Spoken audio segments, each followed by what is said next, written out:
আপোনালোকে কি ভাবে মই সিন্ডিকেট কৰোঁ বুলি ভাবে নেকি আপোনালোকে কওক আপোনালোকেতো মোক 30 বছৰে দেখা পাইছে হাগ্ৰামাক বাদ দিয়ক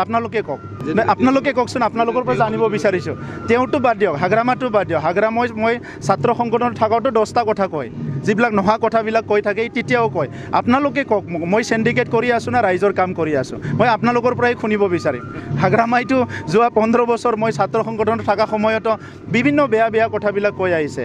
মূল কথাটো হৈছে যে তেখেতসকলক ৰাজনীতি কৰিবলৈ কোনো এজেণ্ডা নাই আগতো নাছিলে যেতিয়া চৰকাৰত আছিলে তেতিয়াও এজেণ্ডা নাছিলে এতিয়া মানে বিপক্ষত আছে এতিয়াও এজেণ্ডা নাই আজি বড়োলেণ্ড অঞ্চলত কিমান কাম কৰিব লগা আছে বিদ্যালয়বিলাকৰ অৱস্থা ভাল নহয় আজি বিদ্যালয়ৰ কথা 2 বছৰ আমাৰ চৰকাৰ হৈছে 17 বছৰ তেখেতসকলে কৰিলে ৰাস্তা ঘাটৰ অৱস্থা বেয়া